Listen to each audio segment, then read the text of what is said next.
Like I said in the first video, JKYL HYDE is currently one of my favorite producer. Like, this guy keeps releasing bangers one after the other, so in this video I'm gonna try making a track similar to his newer style and we'll see where it takes us.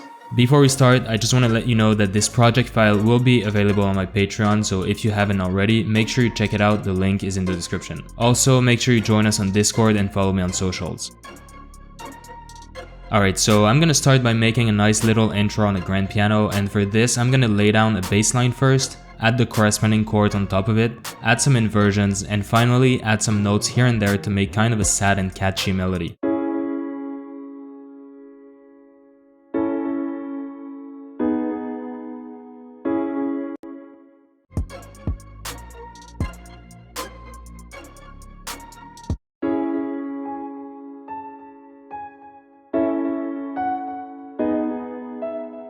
Along with the piano, I'm just gonna make a quick Moog type bass in Serum that'll follow the bass line.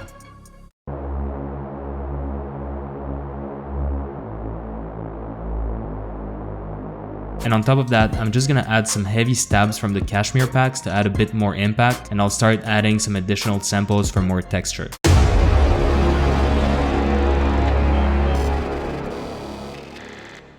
Alright, now for the build-up section, I'm just gonna keep everything I already have, and I'm just gonna add a bunch of kicks and claps rising up, as well as a couple of risers.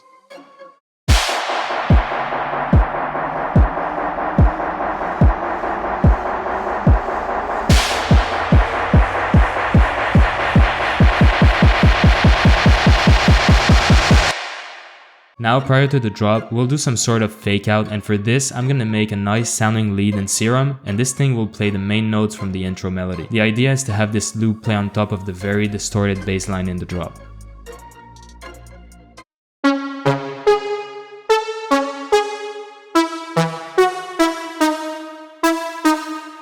For the drums, I'm just gonna lay out a basic kick and clap pattern with a hi-hat and some background elements to fill up the space, like a few risers and crashes.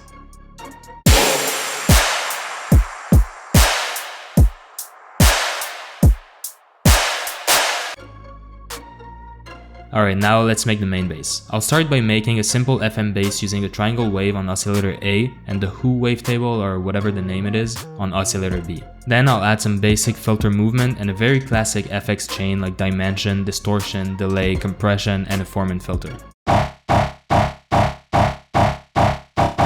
And now we start having a sound that makes a bit more sense, but we can push it even more. In the post-processing, I'm gonna start by some OTTs, a pretty heavy saturation, a basic parallel reverb, and some EQing and delay. And now that's what we have so far.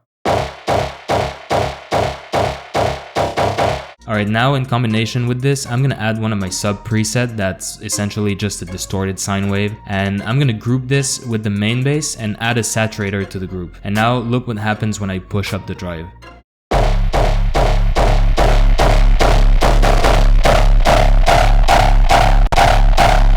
Yeah, pretty sick, right? Alright, at this point I think we have most of the elements we need for this track. I'm just gonna add some more details like a reverb throw here and there, as well as some delay automation to create some flow variations.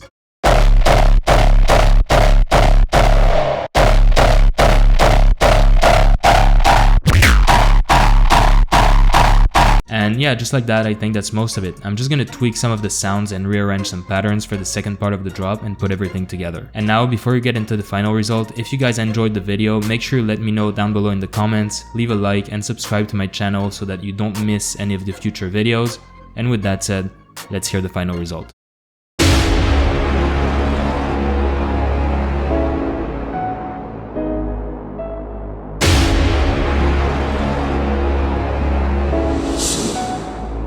I will be